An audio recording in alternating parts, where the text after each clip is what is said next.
नमस्कार, मैं अशोक कुमार पांडे और स्वागत है आपका टीसीएच पर।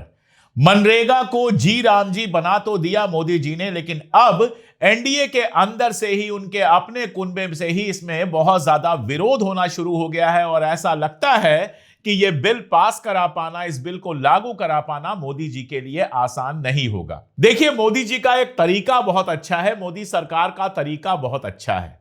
मनरेगा का नाम बदल के जी राम जी कर दो, लोग इसी में उलझे रहेंगे कि महात्मा गांधी का नाम हटा दिया, नाम क्यों बदल दिया, ये सारा तमाशा चलता रहेगा, इसमें लोग उलझे रहेंगे, इसका विरोध समर्थन होता रहेगा।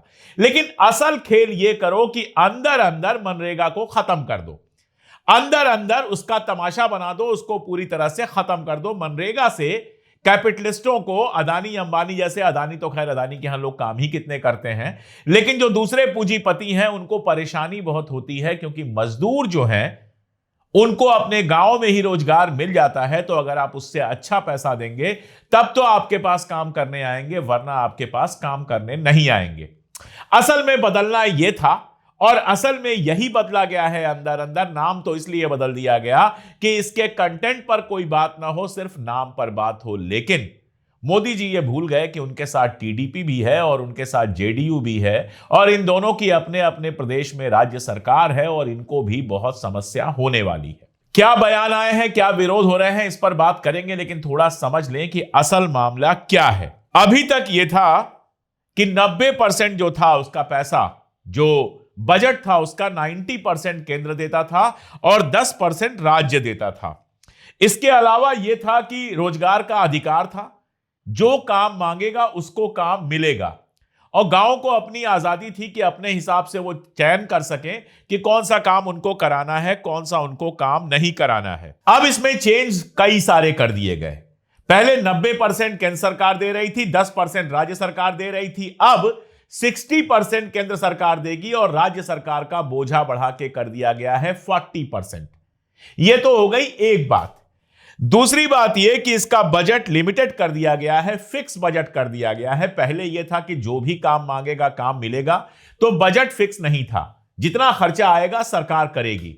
अब बजट फिक्स कर दिया गया, और बजट जो फिक्स है वो जो ही खत्म होगा त्यों ही मनरेगा खत्म हो जाएगा। साल में अगर 4 महीने में बजट खत्म होता है तो 4 महीने में मनरेगा खत्म हो जाएगा, लोगों को काम मिलना बंद हो जाएगा। इससे भी बड़ी बात सुनिए, एग्रीकल्चर का जो पीक टाइम है उसमें 2 महीने इस योजना को बंद कर दिया जाएगा, ताकि जो बड़े किसान हैं, पंजाब हरियाणा में जो पैसे वाले पूंजीपति लोग हैं, उनको आसानी से सस्ते में मजदूर मिल सके।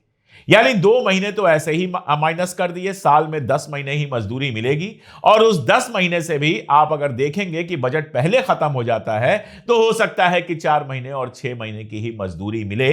असल खेल यह था, असल खेल था मनरेगा को अंदर अंदर से कमजोर कर देना, मनरेगा की जिम्मेदारी राज्य सरकारों पर डाल देना, जो पहले ही कर्जे में डूबी हुई हैं, जिनकी पहले से ही हालत खराब है। और यही वजह है कि टीडीपी और जेडीयू दोनों ने इसका विरोध करना शुरू कर दिया है। टीडीपी की जो आपत्ति है वो बहुत क्लियर है कि नए बिल में राज्यों का आर्थिक बोझ बढ़ जाएगा। जाहिर है, पहले 10% देना पड़ता था, अब 40% देना पड़ेगा, तो राज्य सरकारों के ऊपर बोझ बढ़ जाएगा। और दूसरी बात यह है कि इस तरह से अगर फंडिंग करनी पड़ेगी राज्य सरकारों को, तो राज्य सरकार दूसरी स्कीम्स में जो खर्चा कर रही हैं वो नहीं कर पाएंगी। अब देखिए, नीतीश कुमार जी जो हैं 10-10 हजार रुपए बांट चुके हैं, और जब 10-10 हजार रुपए बांट चुके हैं तो अब उनके पास पैसा तो बचा नहीं है। राज्य पूरी तरह से कर्ज में डूबा हुआ है। जिनको 10,000 दिया गया था उनमें से काफी लोगों से पैसा वापस मांगा जा रहा है कि लेडीज की जगह जेंट्स के अकाउंट में चला गया। अगर वो लोग अपना वोट वापस मांगे तो नीतीश बाबू वोट वापस करेंगे? नहीं करेंगे। खैर, मामला यह है कि खजाना खाली है, और खजाना अगर खाली है तो 40% राज्य सरकार देगी कहां से? तो टीडीपी के एक सीनियर राज्य मंत्री ने नाम न छापने की शर्त पर इकोनॉमिक टाइम्स को बताया कि ये जो नया मेथड है ये राज्य सरकार के ऊपर जबरदस्त बोझ डालेगा, और खास तौर से आंध्र प्रदेश जैसे आर्थिक रूप से कमजोर राज्य के लिए यह बहुत चिंता का विषय है। इन्होंने तो सिर्फ इतना ही कहा, लेकिन टीडीपी के सांसद और लोकसभा में जो पार्टी के नेता हैं लाऊ श्री कृष्ण देवरायलू, उन्होंने कहा कि पार्टी अभी इस विधेयक का विस्तार से अध्ययन कर रही है और पार्टी चाहती है कि इसको जांच के लिए संसदीय समिति को सौंपा जाए। संसदीय समिति को सौंपने का मतलब होता है जो समिति बनेगी उसमें भाजपा के भी लोग होंगे, टीडीपी के लोग भी हो सकते हैं और विपक्ष के लोग भी होंगे। मामला लंबा लटकेगा और जब उस कमेटी की रिपोर्ट आएगी तब संसद के अंदर दोबारा बहस होगी और फिर देखा जाएगा। उनकी जो शिकायत है वो ये है कि आपने 100 दिनों के बजाय बढ़ाकर 125 दिनों की रोजगार गारंटी तो कर दी है। आपने ये भी कहा कि हफ्ते में मजदूरी मिलेगी और ये भी कहा कि एग्रीकल्चर का जब टॉप सीजन होगा तो स्कीम को रोक दिया जाएगा। लेकिन बजट आपने रेस्ट्रिक्ट कर दिया, बजट उतना ही मिलेगा। तो जब बजट ही कम हो जाएगा तो गारंटी पूरी कैसे होगी? जब बजट ही कम हो जाएगा तो योजना लंबी कैसे चलेगी? ये सारे सवाल टीडीपी ने उठाए हैं। इसके अलावा टीडीपी के जो प्रवक्ता हैं विजय कुमार, उनका कहना है कि पार्टी इस जो बदलाव किया जा रहा है इसका स्वागत तो करेगी, लेकिन वह केंद्र सरकार से उस खंड पर विचार करने के लिए कहेगी जिसके तहत राज्य को मजदूरी का 40% वहन करना है। तो टीडीपी ने इसके अंदर फच्चर लगा दिया है। अब देखिए जेडीयू की जो हालत है उसमें जेडीयू बहुत कुछ तो कह नहीं सकता क्योंकि एहसानों से दबा हुआ है मोदी जी के, और जेडीयू के जो सांसद हैं वो जेडीयू के कम हैं, भारतीय जनता पार्टी के ज्यादा हैं। वो नीतीश कुमार से ज्यादा मोदी जी के समर्थक हैं, इसलिए जेडीयू बहुत कुछ तो नहीं कर सकती। लेकिन जेडीयू के एक सीनियर एमएलए ने बयान दिया है, हिंदुस्तान टाइम्स में यह बयान छपा है और वो भी बेचारे डरते डरते कह रहे हैं कि हम इस विधेयक के खिलाफ तो नहीं हैं, लेकिन राज्य पर जो खर्चा बढ़ा है उसके चलते कई चुनौतियों का सामना करना पड़ेगा। हमारे पास पहले ही ढेर सारी स्कीम्स हैं, उनके लिए ही पैसा नहीं है, तो अब इस स्कीम के लिए पैसा हम कहां से निकालेंगे? वैसे एक बात जान लीजिए, जब इस देश का इतिहास लिखा जाएगा ना, जब इस देश के सत्यानाश का इतिहास लिखा जाएगा तो उसमें सबसे काले अक्षरों से भाजपा का नाम नहीं लिखा जाएगा। उसमें सबसे काले अक्षरों से टीडीपी, जेडीयू और इस तरह की पार्टियों का नाम लिखा जाएगा जिन्होंने अपने ही सिद्धांतों को कुचले जाते हुए शांति से देखा, लेकिन सत्ता के लालच में कुछ बोल नहीं पाए। अब आप नीतीश कुमार का इतिहास देखिए। नीतीश कुमार खुद को समाजवादी कहते हैं, लोहिया जयप्रकाश के आंदोलन से निकले हुए हैं और लोहिया जयप्रकाश गांधी के शिष्य थे, महात्मा गांधी के शिष्य थे।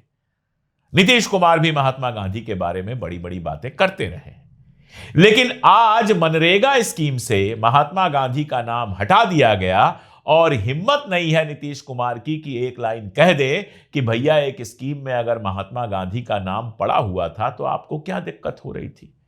मनरेगा को जी राम जी कर देने से क्या नया हो जाएगा? मनरेगा में ऐसी क्या दिक्कत थी कि आपने उसमें से महात्मा गांधी का नाम निकाल दिया? यह कहने की हिम्मत नहीं है नीतीश कुमार में। और यही सारी बातें कही जा सकती हैं टीडीपी के लिए, चंद्रबाबू नायडू के लिए, कि देश में चाहे जितना भी तमाशा चलता रहे वो खामोश बैठे हुए हैं क्योंकि उनकी सत्ता बनी रहे।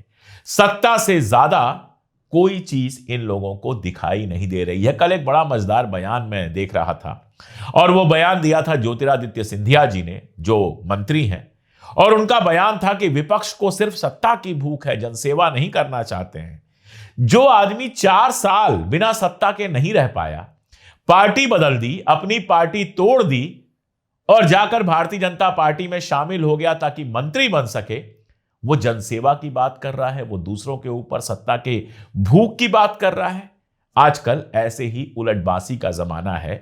जो सत्ता का सुख भोग रहा है, जो सत्ता के लिए कुछ भी करने को तैयार है, जिसने सत्ता के लिए अपने बाप की विचारधारा को बेच दिया, वो सिखा रहा है कि विपक्ष को सत्ता की भूख है। खैर, सिंधिया जी से तो क्या ही बात करनी है, वो अपना रास्ता पूरी तरह से बदल चुके हैं, उनको मुबारक, वो अपने रास्ते पर चलते रहें। लेकिन अगर ये स्कीम जैसी है वैसी लागू हो जाती है तो नीतीश कुमार और चंद्रबाबू नायडू के लिए बहुत समस्या पैदा होने वाली है। दोनों जगहों पर मनरेगा की डिमांड बहुत है, मनरेगा के बहाने लोगों को रोजगार मिलता है और दोनों जगहों पर अगर यह स्कीम लागू हो जाती है तो 40% का बजट दे पाना संभव नहीं होगा और यह स्कीम रहेगी लेकिन मनरेगा के तहत कोई काम नहीं होगा। अब देखिए जी राम जी बड़ा लंबा है, अभी तो मनरेगा ही कहा जाएगा उसको, जब पास वास हो जाएगा तब जी राम जी देखा जाएगा कैसे कहना है।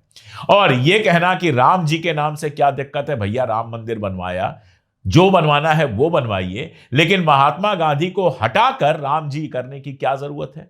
एक नई स्कीम ला दीजिए गांव में रोजगार देने की, इससे बड़ी स्कीम ला दीजिए ताकि गांव में जो लोग हैं उनको रोजगार मिले, पलायन ना करना पड़े। बिहार में जाकर आप बड़े बड़े भाषण देते हैं कि हम पलायन रोकेंगे, तो एक गांव के गरीबों के लिए राम जी के नाम पर नई स्कीम ला दीजिए जिससे उन लोगों को शानदार रोजगार गांव के अंदर मिल सके। किसी को कहीं कोई दिक्कत नहीं है, लेकिन आप कोई नई स्कीम तो ला नहीं सकते हैं।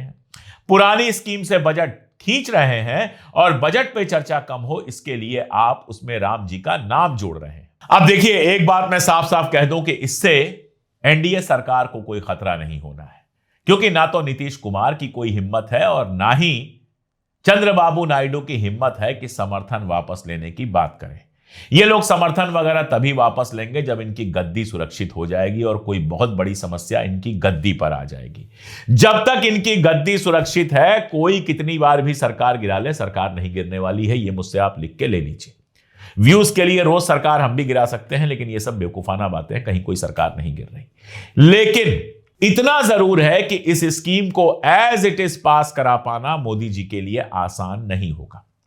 नीतीश कुमार भले जम के विरोध न कर पाए, खामोश रह जाएं, लेकिन चंद्रबाबू नायडू इस मामले में बहुत तेज आदमी है। जब दिल्ली आते हैं 200-400 करोड़ रुपए अपने लिए लेके जाते हैं, अपने लिए मतलब अपने राज्य के लिए लेके जाते हैं, स्कीम्स के लिए लेके जाते हैं, तो उनके ऊपर अगर यह बोझा पड़ेगा कि 40% एक्स्ट्रा उनको देना है, 30% एक्स्ट्रा देना है, 10% पहले देना था, तो वो इसको कभी स्वीकार नहीं करने वाले हैं और यहां मोदी जी फंसेंगे।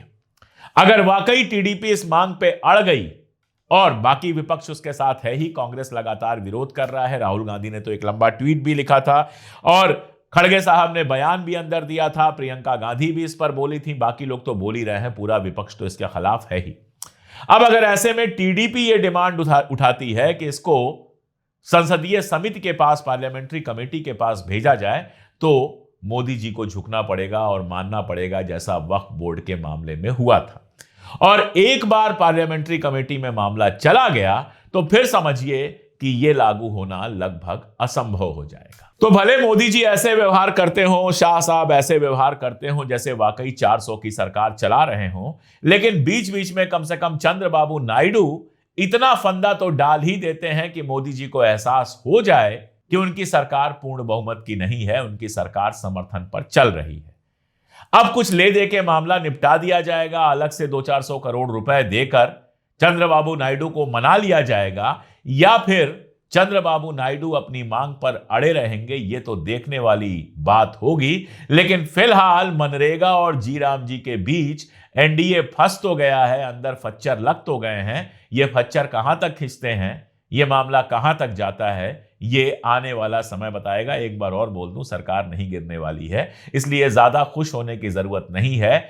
खुश होने की जगह चिंता कीजिए कि आपके पैर के नीचे से रोजगार छीना जा रहा है। आप राम जी और महात्मा गांधी की बहस में व्यस्त हैं और असल में ग्रामीण रोजगार की इतनी बड़ी योजना को एकदम कमजोर और नाकारा बना देने पर सरकार तुली हुई है। आज के लिए इतना ही, बहुत शुक्रिया।